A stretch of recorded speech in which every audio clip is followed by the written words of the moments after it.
Chers collègues, si vous en êtes d'accord, on va commencer. Voilà, ça fera arriver les derniers d'entre nous. Monsieur le Président, Jean-Claude Trichet, ancien président de la Banque centrale européenne, gouverneur honoraire de la Banque de France, et c'est à ce double titre que nous avons eu l'occasion de vous entendre à plusieurs reprises. Nous sommes en tout cas particulièrement heureux de vous accueillir aujourd'hui pour ce petit déjeuner dans notre commission des affaires européennes. D'ailleurs, vous voyez bien la présence des collègues, j'allais dire, qui parlent encore plus que tous les discours sur l'intérêt que nous portons à votre réflexion.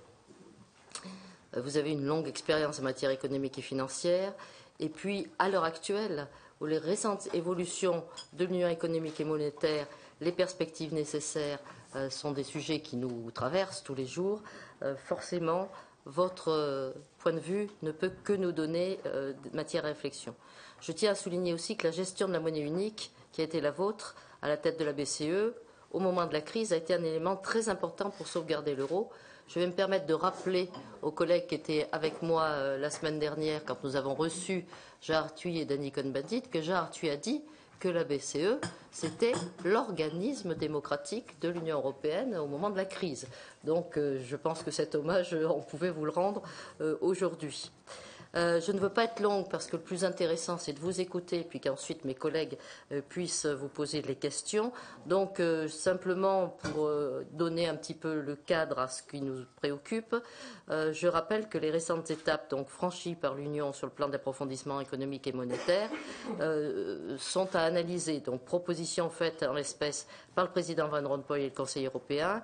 Je pense particulièrement à la mutualisation de la dette et au projet de budget de la zone euro. Est-ce qu'il vous semble nécessaire qu'il y ait effectivement un budget de la zone euro, une réflexion plus spécifique sur cette gouvernance de la zone euro et sur un gouvernement économique de l'Union dont elle serait une première référence ou une première étape?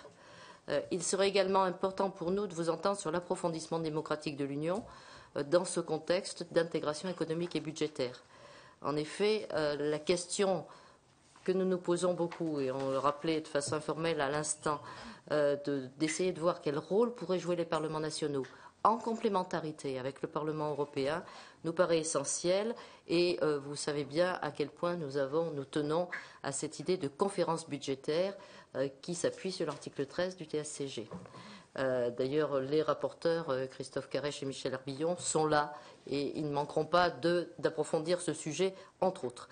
Enfin, pour ne pas être longue, sur le projet d'union bancaire, quelle est votre opinion sur les décisions prises à cet égard par le Conseil européen de décembre? En particulier, la supervision bancaire unique et notamment le rôle prévu dans ce cadre pour la BCE.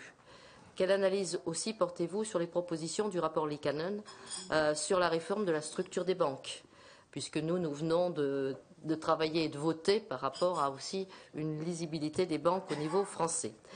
Pensez-vous nécessaire de renforcer la responsabilité pénale des dirigeants des banques, par exemple? De quelle manière renforcer la transparence? Est-ce que nous pouvons aller sur le modèle de la proposition allemande qui parle de délit de mise en danger d'une entreprise par le secteur financier? Voilà quelques-unes des questions que je voulais vous poser en préalable. Et bien sûr, nous allons vous écouter. Et ensuite, je vois qu'il y a déjà des inscrits d'ailleurs pour vous poser les questions suivantes. Merci, Monsieur le Président. Merci beaucoup, Madame la Présidente. Vous m'avez posé beaucoup de questions, on va dire, et donc je vais tâcher d'être concis parce que je sais que votre commission attache beaucoup d'importance, évidemment, aux questions qui sont posées à la partie questions et réponses. Donc, sur les sujets que vous avez abordés, d'abord, merci beaucoup d'avoir mentionné le rôle de la Banque centrale européenne. C'est un fait que nous avons été conduits dès août 2007 à prendre des décisions extrêmement importantes, et notamment celle qui consistait à donner de la liquidité sans limite pour maintenir la cohésion de l'ensemble de la zone euro. Toutes les autres grandes banques centrales ont été conduites, ensuite d'ailleurs, à prendre également des décisions tout à fait extraordinaires qui n'étaient pas dans les manuels, qui n'étaient recommandées par personne, mais qui étaient, je crois, à la hauteur des défis très très graves que nous avons dans les pays avancés, parce que mon analyse est que nous vivons en ce moment une crise d'adaptation structurelle la plus grave depuis la Deuxième Guerre mondiale dans l'ensemble des pays avancés, pas simplement en Europe. Simplement, il se trouve qu'en Europe, actuellement, depuis quelques années, nous sommes à l'épicentre de cette crise qui s'est transformée de crise financière en crise des risques souverains, en crise budgétaire, entre guillemets. Mais je crois que c'est toujours une crise mondiale et que les autres grands pays avancés sont eux-mêmes et ont eux-mêmes à faire très attention à leur propre signature, à leurs propres grands équilibres.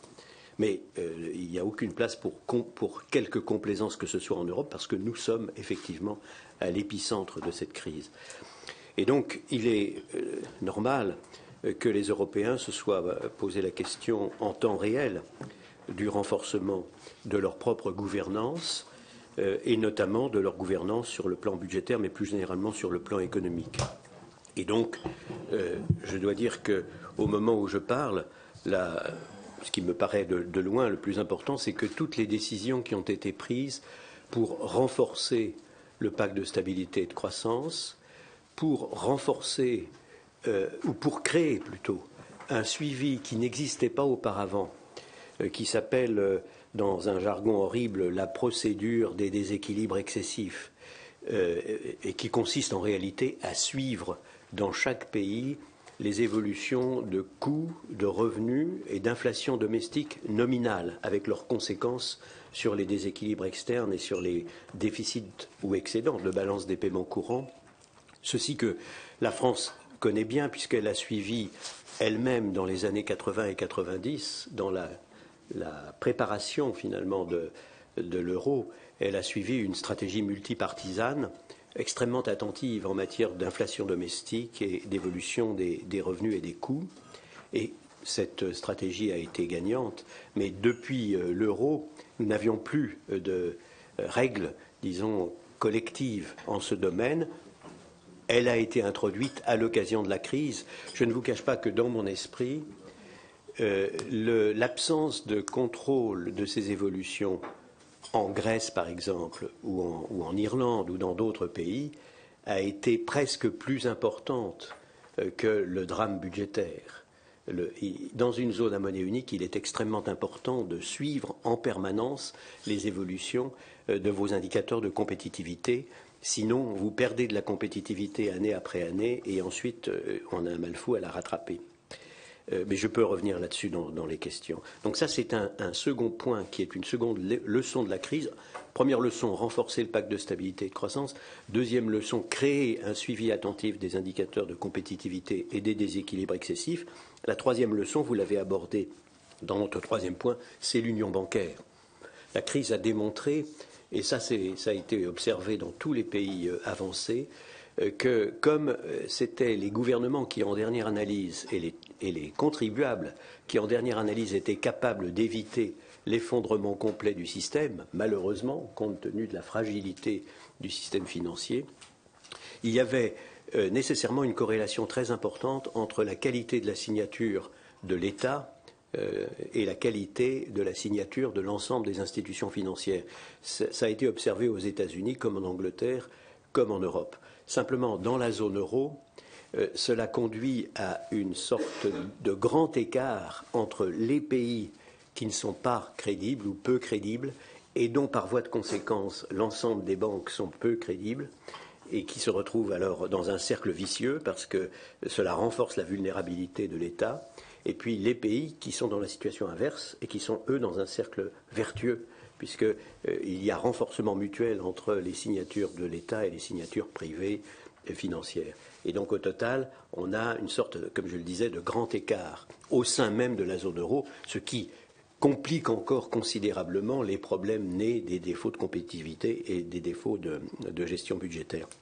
D'où, je crois, la nécessité, en effet, de mettre en œuvre le plus rapidement possible l'union bancaire, pour laquelle des décisions très importantes ont été prises, notamment la création d'un organisme de supervision au niveau européen, très proche de la Banque centrale européenne. Je crois que c'est une bonne chose, personnellement.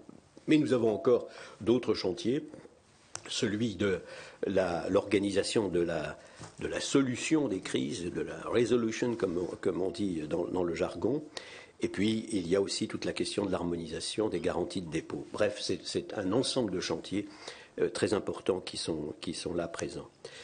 Au total, si on avance comme cela a déjà été décidé dans ces 3 domaines, le domaine de la surveillance budgétaire et de la coordination au niveau de l'ensemble de l'Europe, le domaine de la surveillance et de la lucidité stratégique en matière d'indicateurs de compétitivité et de grands déséquilibres, et le dernier point, l'union bancaire. Si on avance dans ces 3 dimensions, elles ont toutes une dimension démocratique, parce que comme on avance, il faut évidemment renforcer les procédures et notamment les procédures démocratiques correspondantes. Je crois que ceci est très important.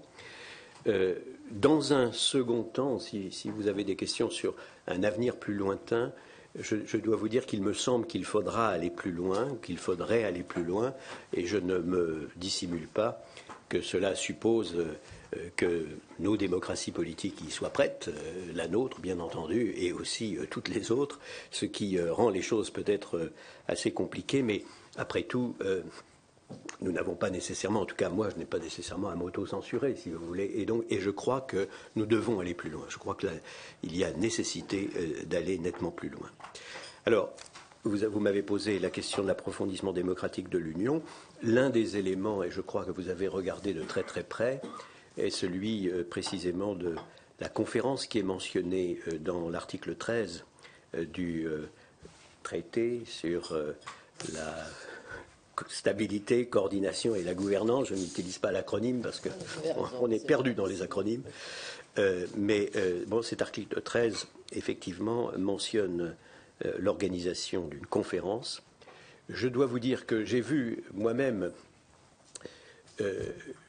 les avantages et les inconvénients d'une telle conférence, les inconvénients qui ont été perçus par certains députés européens, mais je crois qu'il y a d'anciens députés européens parmi nous, sont évidemment de réduire peut-être l'influence et l'autorité du Parlement européen, et donc et peut-être aussi d'avoir, comme ceci est étendu au niveau des 25, d'avoir une très très grande messe difficile à maîtriser, et je crois que ceci est incontestable.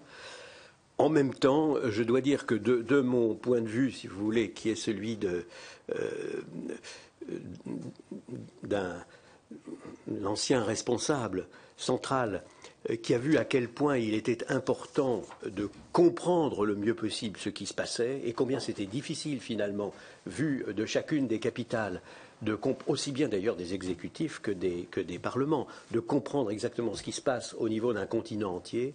Il me semble, à la réflexion, que ceci est une très bonne idée et que même s'il faut être très attentif à ne pas confondre les responsabilités, les parlements nationaux ont leurs responsabilités qui sont inaliénables, si je puis dire, et bien entendu le Parlement européen a les siennes propres, et je crois que les responsabilités du Parlement européen doivent encore progresser, je dirais même dans certains domaines probablement beaucoup progresser, parce que les parlementaires européens sont les représentants du peuple et ils sont élus en tant que représentants du peuple au niveau de l'ensemble du continent. Mais tout bien pesé, je crois qu'en effet, il peut y avoir des éléments extrêmement positifs dans la confrontation des points de vue, dans la confrontation et l'échange d'informations au niveau de l'ensemble, disons, de l'Union européenne, en tout cas des signataires du traité, qui sont 25. Je me permets d'ailleurs de revenir un instant sur ce nombre de 25. Ça veut bien dire que le concept pertinent, me semble-t-il, au niveau de l'ensemble de l'Europe, s'agissant du renforcement de la gouvernance de la zone euro, c'est 27 moins et pas 17. 17, ça ne correspond pas en fait à ce que veulent nos partenaires qui disent si vous changez la gouvernance de la zone euro, associez-nous parce que vous y êtes actuellement, mais nous y serons demain ou après-demain. Et donc il y a parfaite légitimité à ce que nous soyons partie de vos méditations, de vos discussions, etc.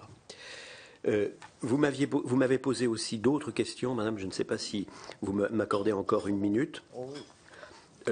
Sur le statut des banques, nous sommes en présence d'un certain paradoxe parce que nous avons des Anglais qui parlent du rapport Vickers, nous avons des Américains qui parlent du rapport Volcker, et puis nous avons des Européens qui ont un rapport Liikanen.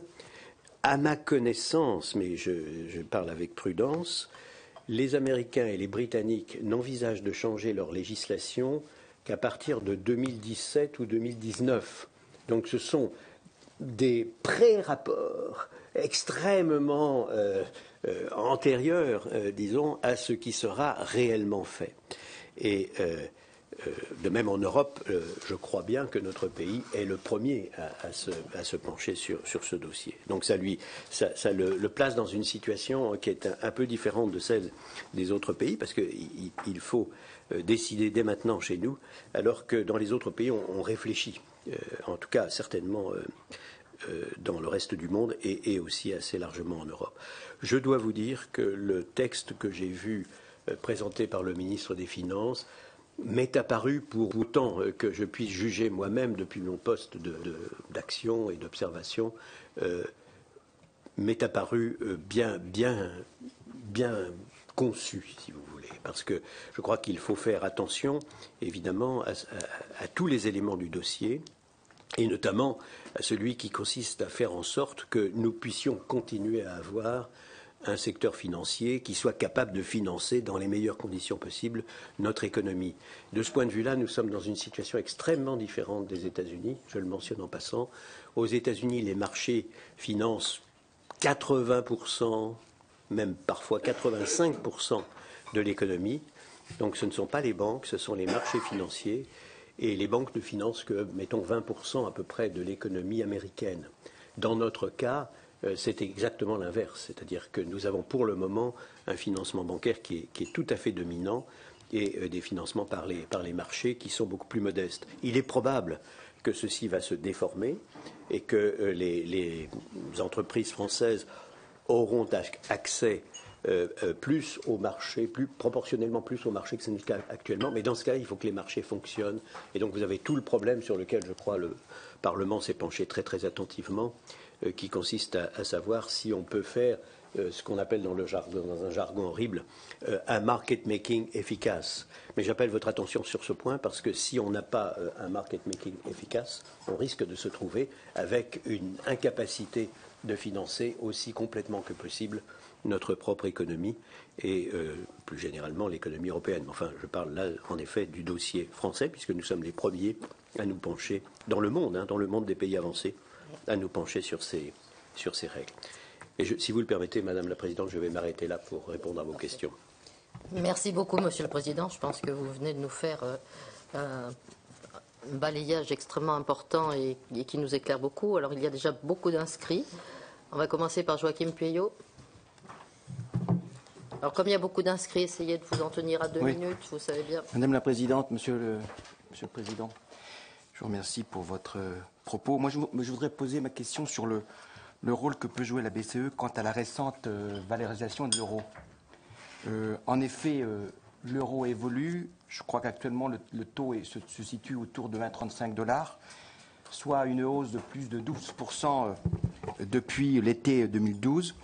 Et un euro trop élevé est considéré comme l'un des principaux coupables du déficit commercial français.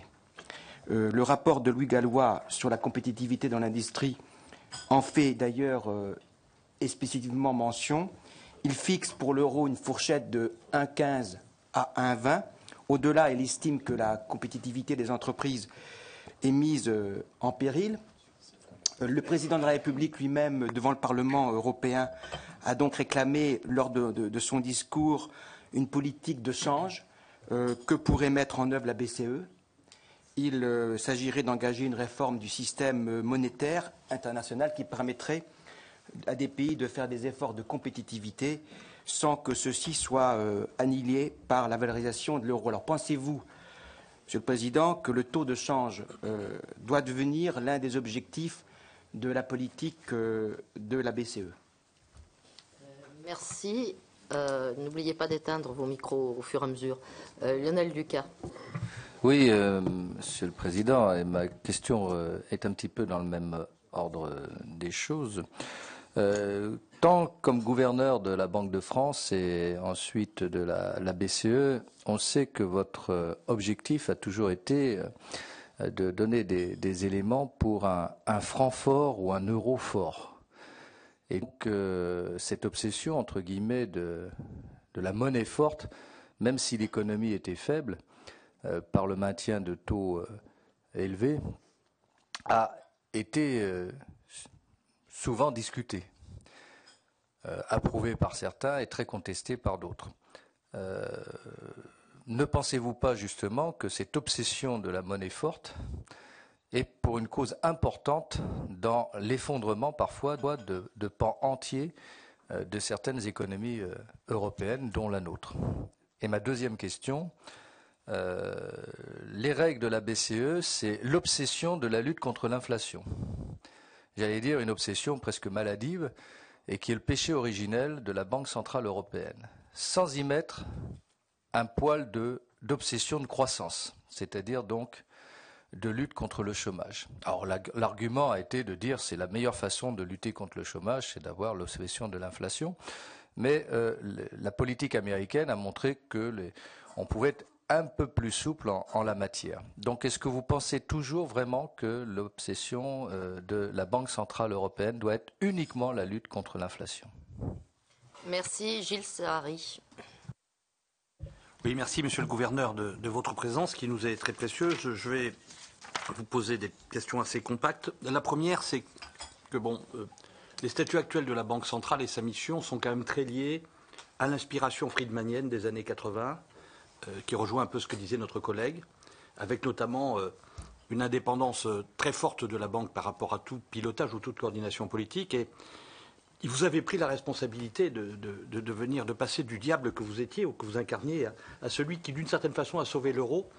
Mais c'est une décision assez individuelle qui ne répond à aucune régulation politique. Est-ce que vous pensez que, vu le diagnostic qu'on peut faire aujourd'hui des limites des politiques monétaristes extrêmement rigoureuses, il ne faudrait pas que la banque ait peut-être inscrite, en dehors du talent des hommes, quelque part dans ses statuts, une orientation nouvelle, peut-être de défense de la croissance ou de défense de la monnaie, pas uniquement sous l'angle restrictif en matière monétaire. Ça, c'est la première question. La deuxième, c'est que vous parliez tout à l'heure du contrôle de la compétitivité.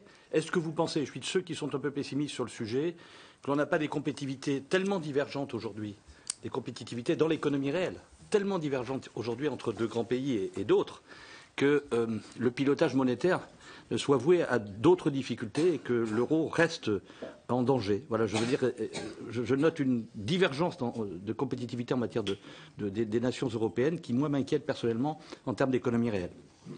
Merci. Christophe Caresche. Oui, on aurait évidemment beaucoup de questions à vous poser compte tenu de votre expérience et du fait que vous avez été quand même au centre des décisions au moment où l'euro était menacé tout simplement de disparition. Alors il y a une première question. Comment vous voyez l'Allemagne?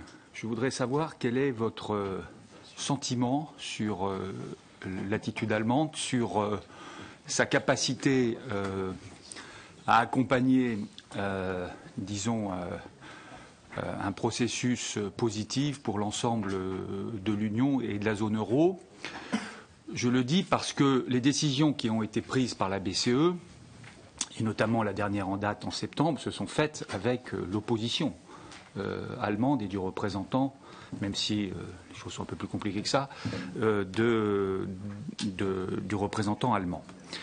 Deuxième question, est-ce que quand même il n'y a pas dans la zone euro des divergences telles entre les différents pays, notamment en termes de compétitivité, divergences qui s'accroissent avec la crise, que cela rend difficile quand même à terme la convergence qui serait nécessaire. Est-ce qu'il n'y a pas quand même fondamentalement une difficulté et qui ne peut être surmontée que par des transferts importants, d'où ma question d'ailleurs sur l'Allemagne.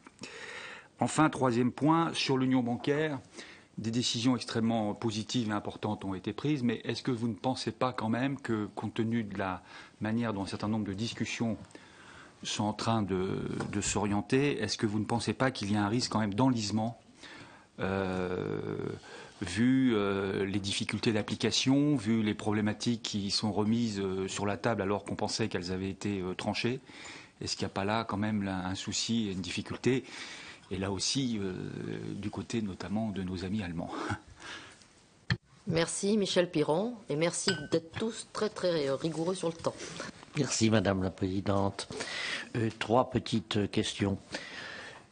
Le Nouvel Économiste faisait état là tout récemment de la question du taux de change, évoquant ce que pouvait être le bon taux pour l'Allemagne et ce qu'il pouvait être pour la France. L'écart était considérable. Ça rejoint donc la question de M. Savary, à laquelle je souscris très volontiers, sur l'hétérogénéité extraordinaire des économies, nord-sud, et un peu plus d'hétérogénéité que cela. On parle de compétition, mais c'est pas seulement lié à la taille des économies, c'est pas seulement lié au marché du travail, c'est lié au marché tout court vers lequel sont tournées ces économies. Je pense que le tourisme en Grèce n'est pas exactement le même à Hambourg, pour ne prendre qu'un exemple. Ça dépend aussi des secteurs de l'économie. Donc comment, en quelque sorte, avoir une politique monétaire en relation avec une telle hétérogénéité? Ça m'amène à ma 3e et dernière question, au fond. Compte tenu des responsabilités éminentes que vous avez exercées, dans la relation politique monétaire ou monnaie et économie réelle, quelle pourrait être, à votre avis, la synthèse de la dialectique de l'œuf et de la poule? Après cette magnifique question, et dernière à intervenir, Marietta Karamanli. Merci Madame la Présidente. Et puis j'étais vraiment remerciée à la fois pour l'initiative prise et puis la présence du Président qui est très attendue ici dans cette commission. Depuis maintenant plusieurs années que nous traitons un peu de la question aussi de la crise que l'Union européenne et les différents pays connaissent. Alors pour revenir un peu sur la question de la Banque centrale européenne qui est forte un petit peu de la stabilisation des marchés financiers et de l'économie en zone euro, devrait laisser donc son taux d'intérêt directeur inchangé de l'avis des analystes. Alors, par ailleurs, la stabilisation économique ne signifie pas toujours, toutefois, reprise. Donc, la zone euro, on a vu que s'est enfoncée un petit peu dans la récession lors du 4e trimestre de 2012, avec un produit intérieur brut qui se repliant à peu près de 0,6%. C'était les dernières indications données jeudi dernier par l'Office européen des statistiques. Or, la plupart des prévisions tablaient sur un PIB se repliant à 0,4%. Et parallèlement, on voit que l'euro s'était apprécié à 11% au cours de ces 6 derniers mois face au dollar, et ce qui conduit donc certains analystes à juger qu'il y a un risque si la tendance justement se poursuit et que la BCE persiste effectivement à ne pas réagir face à ce qu'ils analysent comme une perte de compétitivité. Donc ma question c'est, est-ce que justement la zone euro doit craindre que une surévaluation de sa monnaie unique? Et ma deuxième question, nous ramène un petit peu au début. Quelles sont les leçons que la BCE, à travers toutes vos responsabilités passées et actuelles, vous pouvez tirer de la crise grecque et de la gestion de cette crise au sein de l'Union européenne? Merci à tous. Donc, merci, Monsieur le Président, de répondre à toutes ces questions. Merci beaucoup. Je vais tâcher de m'appliquer à moi-même la règle de concision que vous avez évoquée, parce que nous couvrons évidemment un champ extraordinairement vaste.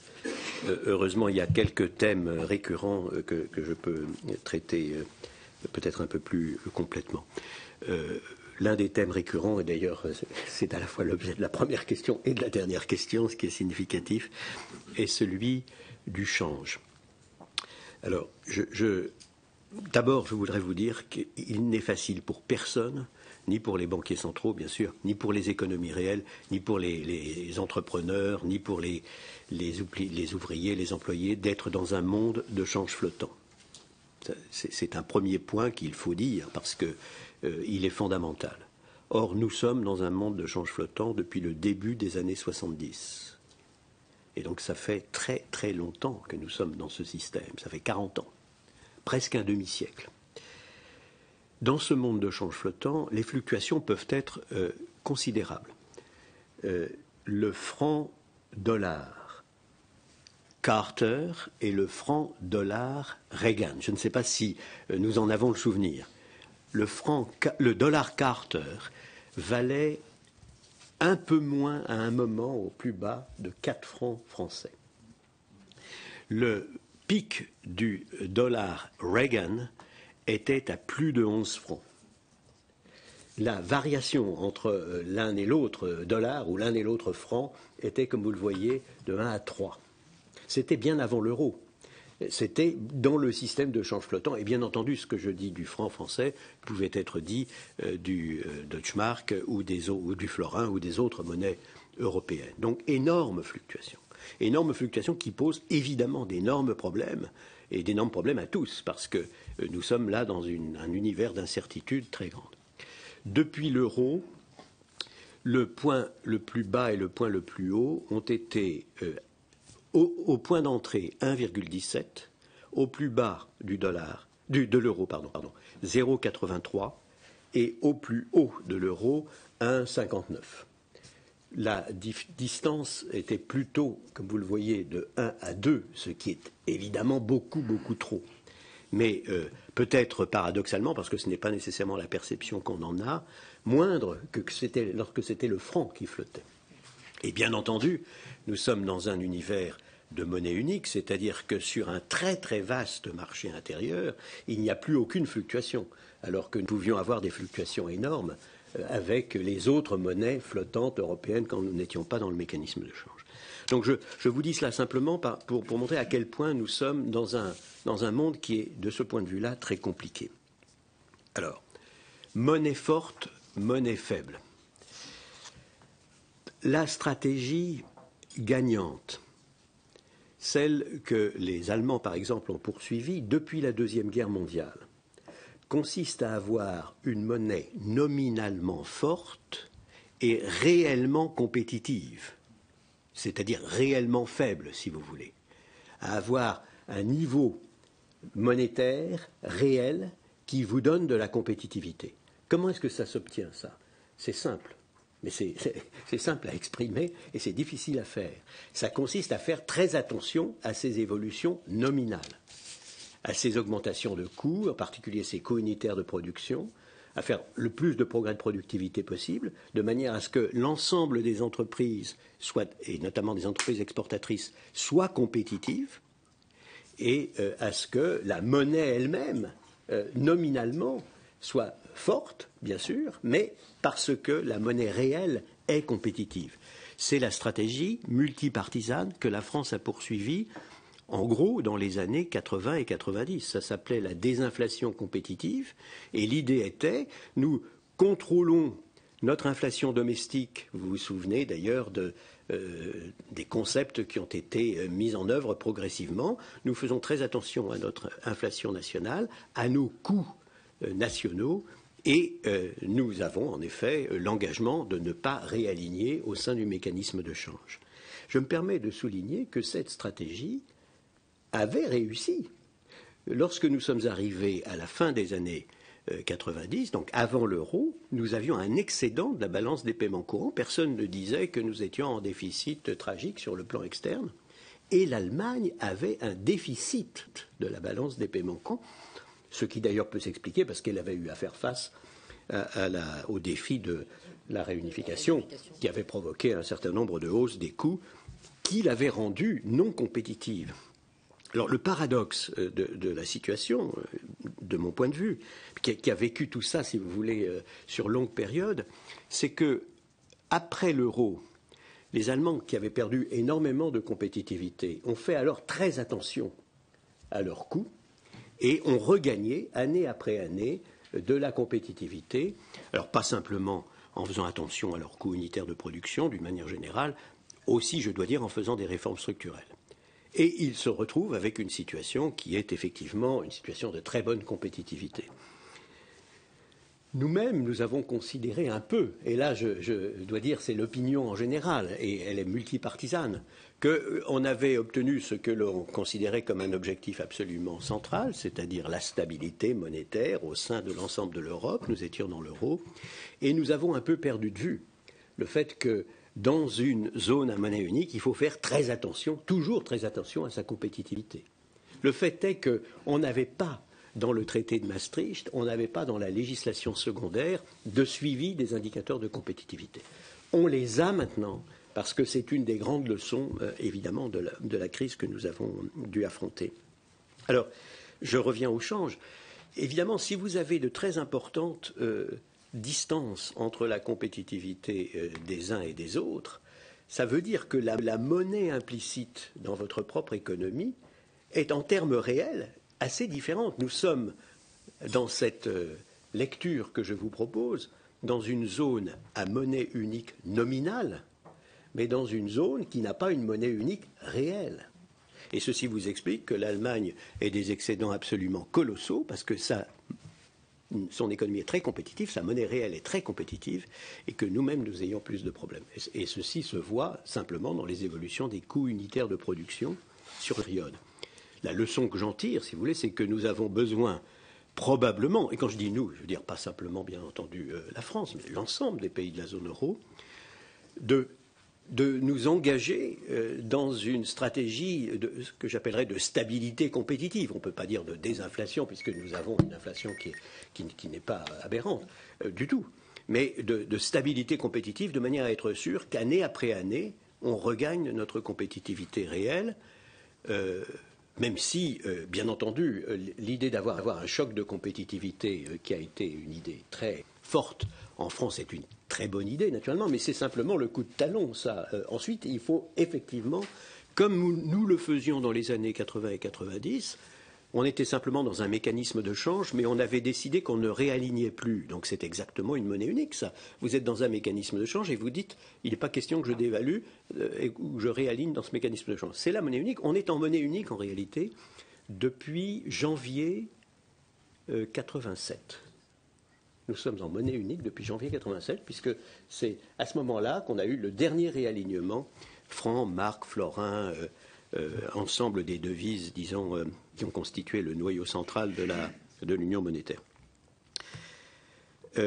Alors, évidemment, dans cette perspective-là, le problème, c'est la zone euro dans son ensemble, les 333 millions d'habitants de la zone euro. Est-ce qu'on peut dire que pour les 333 millions d'habitants, de concitoyens de la zone euro, nous sommes dans un univers qui est ou non acceptable en termes de change? Je dirais, en tout état de cause, ceci doit s'apprécier tous ensemble. Parce que sinon, on aura le pays X qui dira « ça ne me va pas du tout hein », et le pays Y qui dira « mais je suis très confortable, ça me va admirablement bien ». Et donc, ça ne peut, de l'extérieur, qu'être un peu troublant, parce qu'il n'y a qu'une seule monnaie. Et donc, il n'y a une seule valeur de cette monnaie vis-à-vis du yen, du dollar des États-Unis et de l'ensemble des autres monnaies du monde. Donc, je n'en dis pas plus sur ce point. Je crois qu'il serait probablement souhaitable que l'on puisse avoir une réforme du système monétaire international. Ceci est d'ailleurs une thèse un peu constante de notre pays, qui a la nostalgie du système beaucoup plus fixe. Mais vous voyez, avec des systèmes fixes, il y a aussi, bien entendu, des contraintes qu'il faut bien percevoir. Hein. Nous sommes dans un système fixe en Europe. Il y a des contraintes que peut-être nous n'avons pas perçues totalement. Je conclus là-dessus. Vous savez à quel point j'ai été moi-même un ardent partisan de la désinflation compétitive. Elle dit bien ce qu'elle veut dire. Elle dit compétitive. Et donc elle dit monnaie réelle compétitive. Et donc il ne faut pas confondre, encore une fois, une monnaie nominale forte et une monnaie réelle forte. Ceci est une erreur. Une monnaie nominale forte peut vous permettre, si vous êtes très attentif à vos coûts, d'avoir une monnaie réelle compétitive. Et moi, j'ai plaidé en permanence pour les deux, pour une inflation faible et donc pour une monnaie nominale forte et une monnaie réelle compétitive. Et alors, sur la Banque centrale européenne, elle n'est pas obsédée par l'inflation. C'est ce que les démocraties européennes lui ont demandé. C'est aussi clair que ça. Et je vais vous surprendre, lorsqu'on interroge nos concitoyens, ils sont dans une majorité écrasante pour la stabilité des prix. Et je dirais même plus que ça. Ils critiquent la Banque centrale européenne, comme ils critiquaient auparavant d'ailleurs la Banque de France, pour ne pas assurer suffisamment la stabilité des prix. Ne croyez pas une seconde. Moi, j'en ai été surpris moi-même quand les enquêtes d'opinion ont été faites. Il n'y a aucune différence entre les Français et les Allemands de ce point de vue. Même réponse. Stabilité des prix, et nous ne sommes pas entièrement satisfaits de ce que vous faites en matière de stabilité des prix. Et pourtant, je dois dire qu'il est difficile de critiquer les chiffres que nous avons sous les yeux. Mais nos concitoyens sont très, très attentifs à ça. Donc, alors, est-ce que, encore une fois, être obsédé par la stabilité des prix crée du chômage? Regardons l'Allemagne. L'Allemagne est quasiment en train de vaincre le chômage de masse. Et elle n'est pas la seule, hein, les Pays-Bas aussi, etc. Est-ce que ce sont des pays qui se disent plus on a d'inflation, mieux ça vaut? Non, ils ont les deux. Ils ont une inflation faible et un peu plus faible que nous, comme je l'ai dit d'ailleurs, puisqu'ils ont été eux-mêmes extrêmement attentifs à leurs coûts et donc ils se sont retrouvés année après année avec une inflation nationale en dessous de la moyenne des Européens. Donc, encore une fois, je ne veux pas faire l'éloge univoque d'un pays. D'ailleurs, je pourrais mentionner d'autres pays. Mais je crois qu'il n'est pas, heureusement d'ailleurs, à bien des égards, juste de penser que nos concitoyens n'approuvent pas la stabilité des prix. Je crois, enfin en tout cas sur la base de l'ensemble des informations que j'ai. Et par ailleurs, l'expérience elle-même montre que lorsqu'on est très attentif dans ce domaine-là, ce n'est pas un désavantage en termes de lutte contre le chômage, mais au contraire un avantage. Alors il n'y a pas que ça, et bien entendu, il y a beaucoup d'autres éléments, notamment créativité, innovation, ensemble de la compétitivité hors coût, qui doivent être pris en compte. Donc il faut se garder d'être simpliste, et je ne voudrais pas vous donner l'impression que les choses sont unidimensionnelles, elles sont effectivement très, très multidimensionnelles. Alors, j'en viens à l'euro, oui, indépendance de la Banque centrale, le diable que vous êtes ou que vous étiez, etc. Encore une fois, nous sommes entre la main de nos démocraties européennes, françaises et européennes. C'est vous qui décidez, ce sont les parlements qui décident. Ce sont les peuples européens, soit directement, comme en France d'ailleurs, soit par la voix de leurs représentants, qui ont décidé quelle était la charte de la Banque centrale européenne. Effectivement, elle est indépendante, elle doit assurer la stabilité des prix, c'est son premier mandat. Sous réserve qu'elle assure la stabilité des prix, elle doit accompagner l'ensemble des autres politiques. Tout ça est dans le traité. Et bien entendu, elle doit prendre les décisions appropriées lorsque on est en période très difficile. Et c'est la raison pour laquelle, en effet, je suis assez fier que la Banque centrale européenne ait constamment, au cours de la crise, et en dépit de toutes les difficultés que vous avez mentionnées vous-même, parfois même difficultés en son propre sein, ait pu prendre des décisions extrêmement audacieuses parce qu'elles étaient requises par les circonstances, elles étaient requises par la crise. La crise elle-même, vous vous en souvenez peut-être, lorsqu'elle a éclaté en 2007-2008, a été peut-être à juste titre imputée pour une part au laxisme de certaines politiques auparavant. Et d'ailleurs, moi-même, j'ai observé un certain retournement de l'opinion qui était auparavant très en faveur, notamment dans notre pays, très en faveur du laxisme budgétaire et monétaire en général, avec des critiques assez appuyées.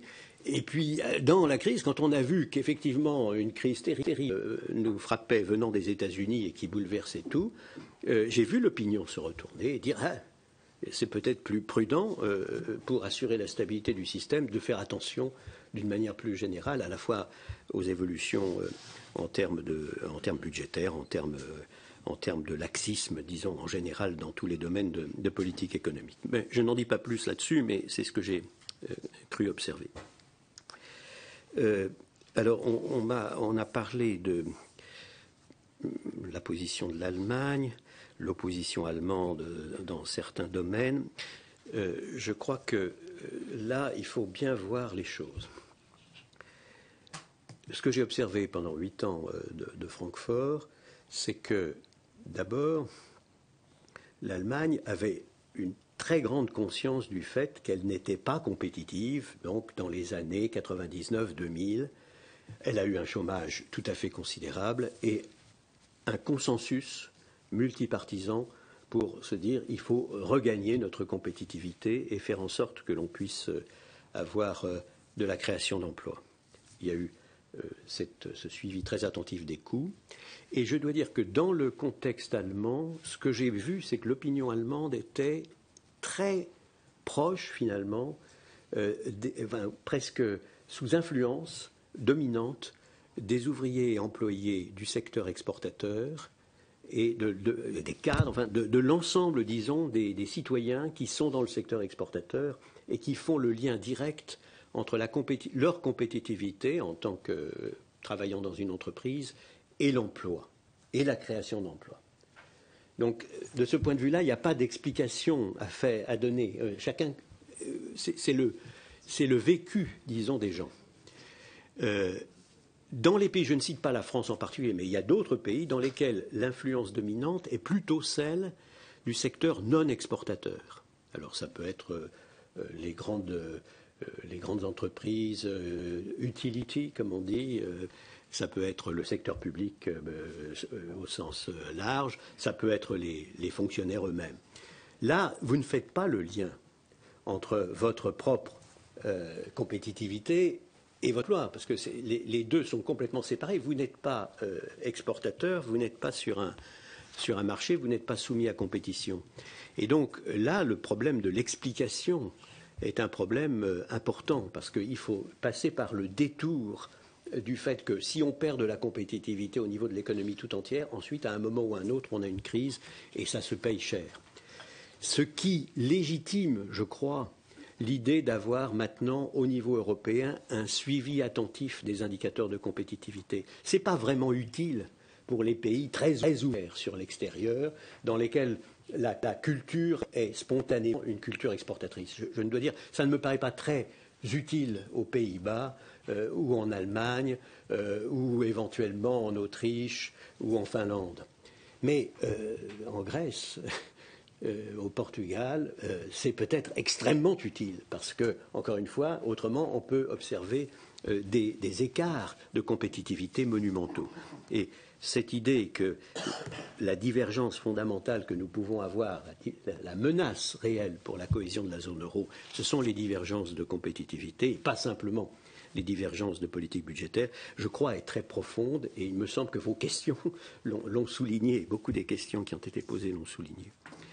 Alors, vous voyez, est-ce qu'il y a une opposition au sein de la zone euro entre le Nord et le Sud? Moi, j'aurais tendance à dire une opposition plus pertinente serait entre économie ouverte ou économie très ouverte et économie assez fermée. Et c'est ça qui est peut-être la grande différence, encore une fois, parce que ça vous conduit à avoir des décisions, une compréhension des problèmes et des négociations entre partenaires sociaux qui sont d'une nature éventuellement assez différente. J'ai déjà évoqué donc le change, l'opposition nord-sud, la dialectique monnaie, économie réelle, je crois y avoir répondu en disant monnaie nominale, monnaie réelle. La conjoncture immédiate que vous avez évoquée, bon, il est clair que si nous n'étions pas à l'épicentre de la crise mondiale des risques souverains, nous aurions une économie réelle qui irait nettement mieux. Il me semble que cela va de soi. Le problème que nous avons, c'est que nous sommes encore en voie d'ajustement. Cet ajustement, heureusement, il se fait. Je vous donne des ordres de grandeur. Si je prends Grèce, plus Portugal, plus Espagne, plus Italie, plus Irlande, c'est-à-dire les 5 pays qui ont été attaqués par, disons, l'environnement international, l'environnement financier international, et qui s'ajustent en ce moment, eh bien, nous sommes passés d'un déficit de la balance des paiements courants dans ces pays qui était de moins 8% du produit intérieur brut. C'est énorme, hein, c'est moins 8% au niveau de presque 40% du produit intérieur brut de la zone euro. Nous sommes donc passés de moins 8% à maintenant, sur les 12 derniers mois, je pense, moins 1,2, moins 1,3%. Donc un énorme ajustement. Si je prends les coûts unitaires de production, je dois vous dire que l'Espagne, dans les statistiques que nous avons, a regagné sa compétitivité de manière absolument remarquable. Que l'Irlande a regagné pratiquement toute la compétitivité qu'elle avait perdue au pic, disons, de son propre dérapage non contrôlé. Le Portugal fait lui aussi beaucoup d'efforts. Donc, nous avons, si vous voulez, un phénomène d'ajustement. Mais ce qui est lamentable, c'est que ce phénomène d'ajustement se fasse dans la crise, dans une crise extrêmement grave, et dans une crise très grave dont nous sommes nous-mêmes le centre, dont la zone euro est le centre mondial, si je puis dire. Et ce qu'il faut éviter à tout prix, à mon avis, c'est de se retrouver dans une situation aussi maladroite. Et nous pouvons éviter de nous retrouver dans une telle situation si, encore une fois, je crois, nous mettons en œuvre rigoureusement les avenues qui ont été considérées comme étant des leçons appropriées à tirer de la crise actuelle. Alors, dernier point, je ne vais pas, évidemment, je m'en garderai bien, donner des conseils à mon successeur à la Banque centrale européenne et surtout au Conseil des gouverneurs, puisque n'oubliez pas que toutes les décisions de la Banque centrale européenne sont des décisions collectives qui sont prises par un ensemble de collègues au nombre de 23, les 6 membres du directoire et les 17 gouverneurs des banques centrales nationales. J'appelle simplement votre attention sur le fait que, comme nous donnons de la liquidité de manière illimitée à taux fixe, nous avons une abondance de liquidités et donc les taux réellement observés sur le marché monétaire, la dernière fois que j'ai regardé le taux au jour le jour sur le marché monétaire, il était à quelques points de base seulement. Nous sommes à des niveaux de taux qui sont extrêmement bas et je crois que l'accompagnement que fait la Banque centrale européenne pour permettre à l'économie européenne d'être aussi bien alimentée que possible, c'est précisément le fait de donner de la liquidité de manière illimitée, moyennant garantie évidemment, à des taux qui sont à 0,75 aujourd'hui, c'est-à-dire qui sont bas, avec de facto un taux du marché monétaire qui lui-même est extrêmement bas. Mais bon, ceci, encore une fois, c'est la décision du Conseil des gouverneurs et je crois que la Banque centrale européenne a prouvé qu'elle était capable d'intégrer l'ensemble des données. Et je dois dire, en particulier, bien entendu, le fait que nous sommes en crise, qu'en période de crise, vous devez prendre des décisions dites non conventionnelles et qu'en même temps, vous devez à 333 millions de concitoyens européens de leur donner, en moyenne, on ne peut pas faire autrement qu'en moyenne, la stabilité des prix, ce qui a été fait depuis la création de l'euro. Donc le mandat premier donné par nos démocraties a été respecté.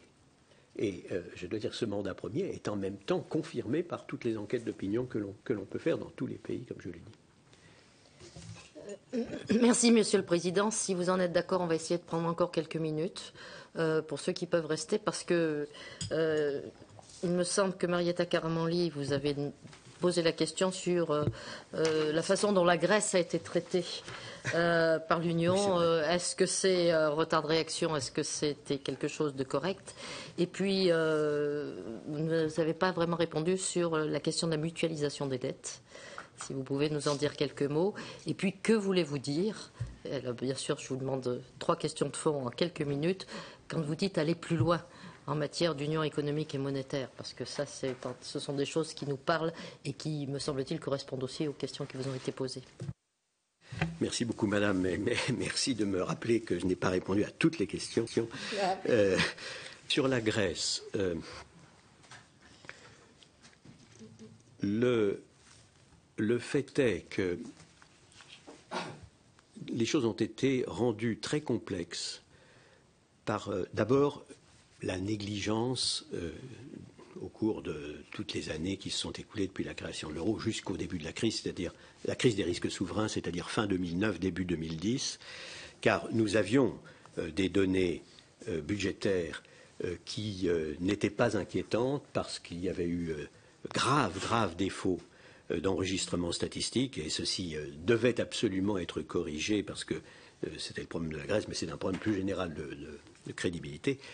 Mais nous avions sous les yeux, et les ministres des Finances avaient sous les yeux tous les mois, les évolutions d'un certain nombre d'indicateurs de compétitivité, et on voyait très très bien que la Grèce en particulier, pas seule, mais en particulier, avait une évolution extrêmement dangereuse. Bon, mais à l'époque, tout le monde était finalement assez négligent, et je dois dire, les marchés eux-mêmes ne signalaient pas qu'ils avaient peur du risque grec. Donc nous nous sommes retrouvés dans une période de négligence coupable, si je puis dire. Et puis on arrive à la crise. Et là, alors, l'un des problèmes très importants que nous avons eu en Europe, au niveau de l'ensemble de l'Europe, c'est que dans un certain nombre de pays, il avait été dit par les meilleurs Européens, si je puis dire, que l'on fusionnait les monnaies, mais qu'il n'était absolument hors de question de fusionner de quelque manière que ce soit les budgets. Que la contrepartie, c'était que chacun était responsable de ses propres affaires, de son propre budget. Et cette promesse, qui était une sorte de promesse politique, allait au-delà même du traité, parce que le traité disait qu'il ne doit pas y avoir de transfert, il ne doit pas y avoir de subventionnement de quelque pays que ce soit. C'est le fameux « no bailing out », mais il n'était pas dit dans le traité qu'on ne pouvait pas prêter avec intérêt à un autre pays. Mais c'était néanmoins la promesse qui avait été faite. Pas un centime, qu'il s'agisse de subventions, qu'il s'agisse de transferts ou qu'il s'agisse de prêts. Et donc, pas seulement dans un pays, mais dans plusieurs pays, l'opinion était sur cette ligne-là.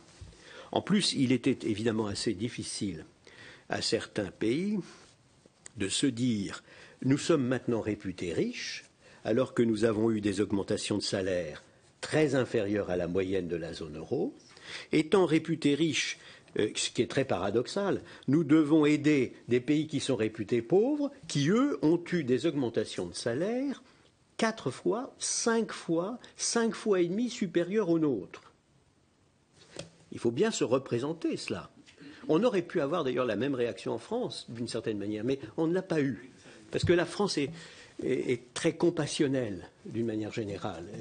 Elle a trouvé qu'il y avait des gens qui étaient dans la difficulté, ce qui était vrai, et donc il fallait prendre cela en compte. Mais lorsque d'autres pays réfléchissaient à ce que leurs concitoyens avaient perçu, ce que d'autres avaient perçu, et voyaient qu'on demandait d'aider, ils avaient une réelle difficulté pour comprendre. Et là, je vous fais part de la réaction de l'homme de la rue, de la dame de la rue. Ce n'est pas simplement les parlementaires, mais les parlementaires totalement en ligne avec Moi-même, je me suis trouvé au Bundestag à un moment pour expliquer qu'on avait un problème qui était un problème quand même très grave sur un pays, mais aussi par contagion sur d'autres, et qu'il fallait le traiter comme tel. Mais encore une fois, la difficulté de compréhension comme un pays incroyablement mal géré, qui en fait s'est distribué de l'euro de manière extrêmement abondante, sans comprendre qu'il fallait faire un peu attention, et se retrouve dans une situation où il tend la sébile aux autres qui, eux, ont fait très attention sur 10 ans, sur 11 ans. Vous voyez la difficulté. Alors, le fait est que toutes ces difficultés ont fait que les choses se sont déployées lentement. Beaucoup trop lentement de mon point de vue, parce qu'évidemment, entre la réflexion de nos démocraties politiques, la méditation sur ce qui se passe vraiment et la rapidité des marchés, et des marchés mondiaux, il y a une différence que nous avons payée assez cher au total, car il eût fallu probablement agir plus vite. Mais enfin, c'est facile à dire ex post. Au total, un certain nombre de décisions ont été prises qui ont permis, parce qu'il y a eu mûrissement de la position des diverses démocraties politiques, y compris de celles qui avaient une conception très, très ferme, disons, du « no bailing out », et donc on a eu la création de ces mécanismes de stabilisation, du mécanisme européen de stabilisation, avec un traité d'ailleurs pour créer le mécanisme européen de stabilisation, et donc d'une certaine manière, si vous voulez, un instrument de gestion de la crise a été créé. Alors, c'est un exemple de mutualisation, entre guillemets. Vous avez là un fonds qui est le fonds européen, le mécanisme européen de stabilisation, qui existe et qui correspond un peu à ce que vous avez dit. De la même manière, nous avons l'idée d'avoir des project bonds, des obligations pour financer des projets qui sont un concept considéré comme peut-être acceptable par, je crois, l'ensemble des Européens.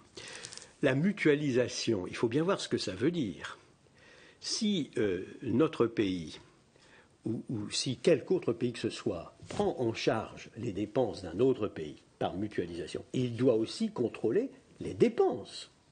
Et donc, il faut bien voir la conséquence, notamment pour le Parlement français. Le Parlement français ne décidera plus les dépenses, parce qu'il est totalement exclu que l'ensemble des autres démocraties politiques puissent accepter de prendre les risques sans avoir le contrôle. C'est de la logique pure.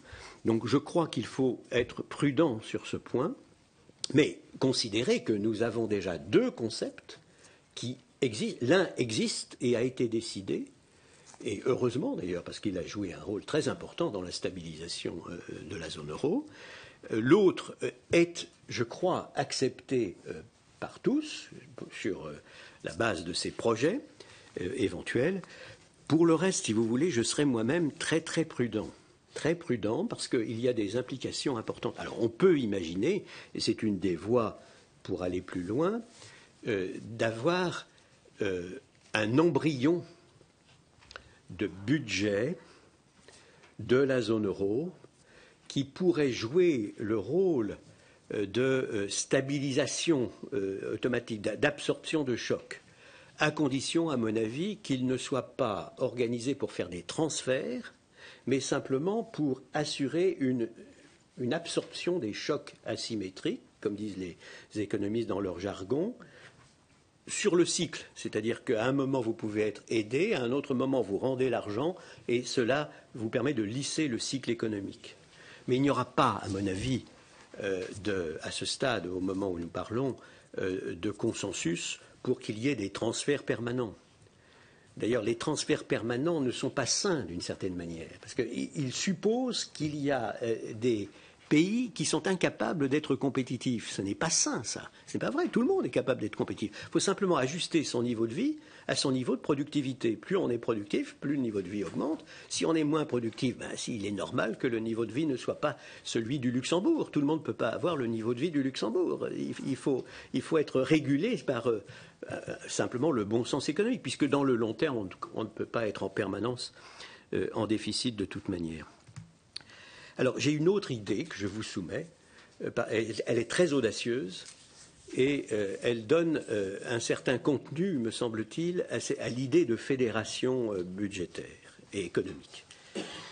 Les sanctions qui sont prévues dans le pacte de stabilité et de croissance et dans la procédure de surveillance des déséquilibres macroéconomiques sont des amendes.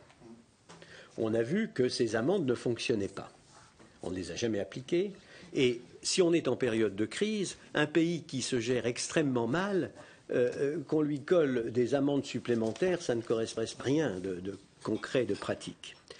Et donc je me demandais, et je vais peut-être soulever quelques émotions, je me demandais si, prenons un cas comme celui de la Grèce, mais demain ça peut être le pays X, le pays Y, le pays Z, qui ne respecte pas les règles.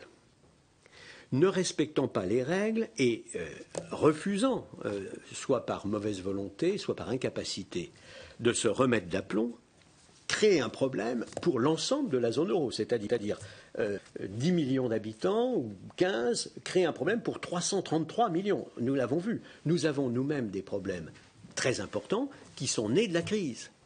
L'Allemagne a des problèmes très importants qui sont nés de la crise. Donc l'idée de dire, dans le fond, si un pays est vraiment dans cette situation, au lieu d'aller dans la direction des amendes, qui sont la règle actuelle, on décide d'activer une procédure de décision au niveau central. Et au niveau central, alors, dans ce cas-là, la Commission agit en proposant une augmentation de la TVA et un gel d'un certain nombre de dépenses publiques. Par exemple, on va au Conseil qui agit comme une sorte de chambre haute de l'Europe, un Sénat, un super Sénat de l'Europe, le Conseil décide, oui, en effet, c'est la bonne décision à prendre. On va au Parlement européen, en liaison avec éventuellement les parlements nationaux. Là, ce serait un exemple typique où la conférence pourrait fonctionner. Mais la conférence ne déciderait pas, c'est le Parlement européen qui déciderait, donc les représentants du peuple, mais pour tous les pays membres de la zone euro. Donc ça serait démocratique, décision ultime prise par les représentants du peuple. Ce serait légitime, puisque tous les concitoyens de la zone euro sont concernés par le pays X qui a créé le problème, ou qui menace de créer le problème. Troisièmement, le principe de subsidiarité serait respecté, parce qu'on ne retirerait pas, dans le cas général, leurs prérogatives au pays. On le ferait uniquement s'il y a une menace grave et immédiate d'avoir des problèmes au niveau de l'ensemble de la zone euro. J'appelle ça l'activation d'une fédération économique et budgétaire par exception. Donc uniquement dans ce cas extrêmement particulier où nous avons à éviter une déstabilisation de l'ensemble de la zone euro. Alors la réaction immédiate est mais c'est une atteinte à la souveraineté des pays. Ben oui, mais c'est déjà le cas.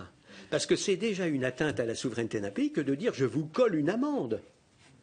Coller une amende parce que les Européens ne sont pas satisfaits par la décision d'un Parlement particulier, c'est quand même déjà, évidemment, une transgression. D'ailleurs, moi-même. Je crois qu'on n'est pas loin de votre proposition. Parce que dans le Tupac, la Commission peut, au stade des lois de finances, alors elle ne peut pas imposer. Non, elle ne peut pas imposer. Elle peut dire, oui. On n'est pas d'accord. Oui, ça va nettement plus loin quand même, parce que là, la décision est prise réellement au niveau central. Et il faut un changement de traité pour que le pays en question applique la décision, parce que c'est la loi, c'est le traité. Mais, oui, Monsieur le Président. Oui. Bon, là, ce que vous dites, d'accord, c'est on arrive plutôt vraiment dans un processus final, donc presque de sanctions entre guillemets. Oui. Qu'est-ce qu'on met au niveau de toutes les institutions et de l'Union européenne, BCE et tous les autres organismes, en amont? Parce que c'est qu'on a, je ne sais pas si c'était la Grèce finalement aujourd'hui qui a provoqué la crise. C'est le pays qui a été attaqué parce qu'il était le plus faible. Mais donc honnêtement, qu'est-ce qui a été fait avant? Rien. Non. Rien. On a laissé finalement filer les choses. Il n'y a pas eu de processus finalement d'intervention et d'accompagnement, même obligatoire, en amont. Donc, est-ce que ces éléments-là sont pensés aujourd'hui, après coup, pour le futur, ou est-ce qu'uniquement reste uniquement sur une question de sanction toujours? Excusez-moi, chers collègues, mais là on va avoir un petit problème technique qui est, moi je dois partir dans 2 minutes. Voilà. Est-ce que donc ce que je vous propose, c'est que parce qu'il me semble que le débat est formidable, je vais passer la présidence à Christophe Carrèche, ce qui fait que vous allez pouvoir proroger. Je suis désolée de vous quitter en cours de route parce que c'est tout à fait passionnant, mais on n'a toujours pas le temps d'ubiquité, Monsieur le Président, c'est désolant. Merci à vous. Merci beaucoup. Désolé, mais je suis contre la fin. Je suis contre la fin. Très bien. Bon, je crois que Gilles Savary voulait rebondir sur votre proposition. Oui, Monsieur Trichet, c'est un point passionnant que vous venez d'ouvrir. Avec ceci, comme objection, enfin, c'est pas une objection, comme interrogation me concernant, c'est que actuellement, tout ce qui se passe, c'est quelque chose qui fait péricliter la voie originelle de l'Union européenne, c'est-à-dire la voie communautaire, y compris le Parlement. Si je voulais poser une question brutale, c'est à quoi sert, dans l'avenir que vous nous construisez, et que je trouve plausible, le budget européen d'aujourd'hui?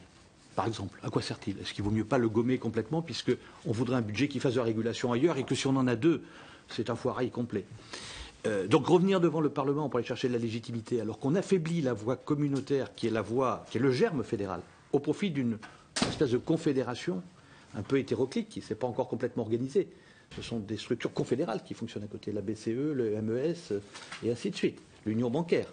Donc je me demande comment on peut revenir vers ce que l'on est en train de faire péricliter, en disant en réalité ce qu'il faut renforcer, c'est la régulation de la zone euro. Comme on n'est pas fédéraliste, bon, on va faire de la confédération technique, si je puis dire, réglementaire. Je ne sais pas si je me fais bien comprendre. Donc là, il y a ce sujet-là.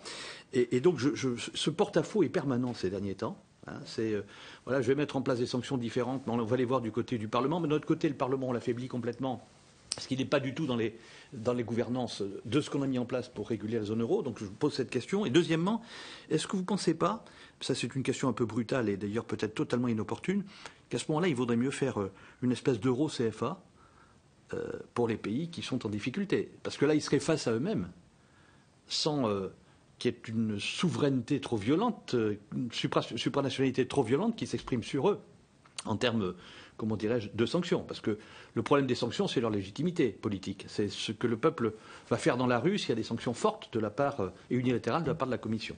Voilà ce que je voulais poser comme question. Vous aviez aussi proposé l'idée du ministre des Finances. Bon, donc peut-être ça peut être aussi, sur le plan institutionnel, une piste. En effet. Donc je réponds aux deux questions. Le bon concept pour faire avancer la zone euro sans lâcher la rampe, disons, de l'ensemble des autres pays membres de l'Union européenne, c'est l'idée de 27 moins. Dans le traité qui a été approuvé, nous avons 25 pays. Et seuls la République tchèque et l'Angleterre sont en dehors. Tout le pacte de stabilité et de croissance, qui est à 27, est fondé sur l'idée, ça s'applique aux 27, mais les sanctions, la partie dure, disons, du pacte, ne s'applique qu'à la zone euro. Et c'est la même chose, d'ailleurs exactement la même chose pour le suivi des indicateurs de compétitivité. Ça s'applique aux 27, mais il y a un noyau central, un noyau dur, dans lequel on a plus de suivi, plus attentif et des sanctions éventuelles. Donc mon sentiment, si vous voulez, je partage entièrement votre idée qu'il faut faire très très attention à l'articulation entre la zone euro, qui en réalité, si vous voulez, a décidé de partager un destin en commun. On le voit bien avec la crise. Peut-être qu'on ne s'en rendait pas compte avant, mais avec la crise, on voit bien à quel point le lien entre les différents pays de la zone euro est considérable et oblige, disons, à la fois le partage des difficultés. Nous avons tous partagé les difficultés d'un certain nombre de pays. Et je réponds à ce que vous disiez. Bien entendu, la Grèce était de loin le pays le plus vulnérable, mais vous aviez ensuite, aux yeux du marché mondial, le pays, l'Irlande, disons, dans l'ordre, puis le Portugal, puis l'Espagne, puis. Les signatures sont toujours rangées par le marché mondial dans un ordre décroissant de vulnérabilité. Et lorsque la crise éclate, évidemment, c'est dans cet ordre-là. De même que sur le plan des signatures privées, vous aviez Bear Stearns, Freddie Mac et Fannie Mae aux États-Unis, puis Lehman Brothers, puis après Lehman Brothers AIG, puis après AIG Citi, etc. Vous aviez également le même classement, si vous voulez, dans l'ordre décroissant des...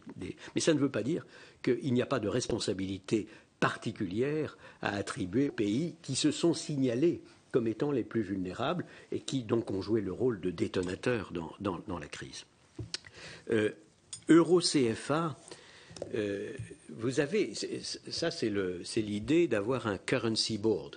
2 pays baltes sont dans cette situation. Ils ne sont pas dans l'euro, ils ne sont pas encore dans l'euro, mais ils ont adopté l'euro comme étant leur monnaie de référence. Et d'ailleurs, ils ont tenu dans la crise sans drame, ils ont ajusté, ça a été très très difficile pour eux, mais on ne parle pas des pays baltes, alors qu'on parle de beaucoup d'autres pays, alors qu'ils se sont trouvés exactement dans la même situation, extrêmement difficile évidemment dans la crise.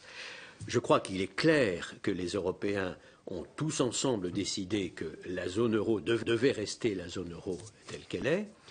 Le point de savoir si et comment il faut gérer l'élargissement potentiel de la zone euro est un vrai grand sujet et j'aurais toujours tendance à dire moi-même, soyons absolument sûrs que notre gouvernance interne à la zone euro fonctionne bien, permet d'éviter toute nouvel écart, nouvelle faiblesse majeure avant que nous nous engagions dans un élargissement important. Mais comme vous le savez, il y a des pays qui sont très très désireux et ils ont raison de vouloir entrer dans la zone euro.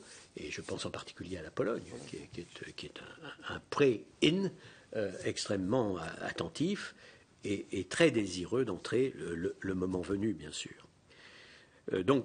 Si vous voulez, fondamentalement, pour répondre vraiment clairement à votre question, je crois que la zone euro, si elle veut préserver sa cohérence, sa lisibilité mondiale, ne doit pas être une entité dans laquelle on entre et on sort. Elle doit être une entité réellement solide, réellement unie, comme elle l'a prouvé d'ailleurs, parce qu'après tout, on traverse une crise qui est la plus grave depuis la Deuxième Guerre mondiale, en ayant pris toutes sortes de décisions et en ayant préservé finalement l'unité de la zone euro. Ça ne veut pas dire que tout est gagné. Moi, je crois qu'il ne faut pas être complaisant le moins du monde. Et d'ailleurs, le problème, quand la crise elle-même s'estompe un peu, c'est qu'on perd de l'ardeur politique, stratégique, pour faire les choses qui sont importantes. Donc il faut rester extrêmement déterminé dans les circonstances présentes, je le crois. Bien.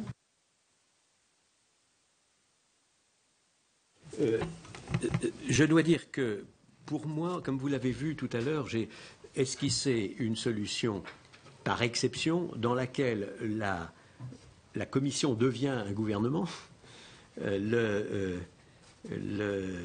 Conseil devient un Sénat ou un super Sénat et le Parlement européen est ce qu'il est aujourd'hui, la Chambre basse qui a le dernier mot. Il me semble que l'idée d'avoir une sorte de commissaire européen qui concentrerait une très large part des responsabilités opérationnelle de la zone euro serait une bonne idée. J'ai dit ça dans un discours que j'ai prononcé à Aix-la-Chapelle et je continue à penser que ce serait très utile. Alors, il aurait des responsabilités. C'est lui qui surveillerait, évidemment avec l'ensemble du Conseil, mais qui surveillerait les questions de pacte de stabilité et de croissance, qui surveillerait les questions de grands déséquilibres, indicateurs de compétitivité, qui serait aussi en gestionnaire du mécanisme de stabilisation européen. Enfin bref, vous avez un ensemble de responsabilités qui viennent d'être considérablement augmentées. Et je crois qu'il serait bon, si vous voulez, de réunir tout ça et peut-être de n'avoir pas la dualité nécessairement entre le président de l'Eurogroupe et le commissaire, de manière à être moins complexe, disons, dans l'organisation. Parce que c'est un des problèmes européens aussi, que la complexité de l'articulation des diverses instances, ce qui me conduisait à penser qu'il y avait peut-être des avantages à la conférence que vous préconisez. Mais je crois, en dernière analyse, comme je l'ai dit au début, que au total, les avantages l'emportent sur les inconvénients de loin. Bien, merci. Oui. Alors, juste une petite dernière question. Est-ce que vous pensez que les cours des comptes ont une vocation à intervenir dans l'activation d'une fédération économique et budgétaire par exception, que vous abordiez tout à l'heure? Je crois que toutes les institutions nationales exerçant ce type de surveillance doivent normalement être extraordinairement utiles en prévention. D'ailleurs, c'est ce que nous faisons nous-mêmes, si je comprends bien, dans notre propre pays. Et donc, je pense que ce serait extrêmement utile. Mais enfin, cela jusqu'au moment où on évite, pour éviter, disons, de se trouver dans la situation vraiment très, très exceptionnelle de l'activation précisément d'un mécanisme de décision centrale. Ou alors là, quelle que soit la liaison avec les institutions nationales, c'est quand même le centre qui décide. Pas d'autres questions? Merci beaucoup.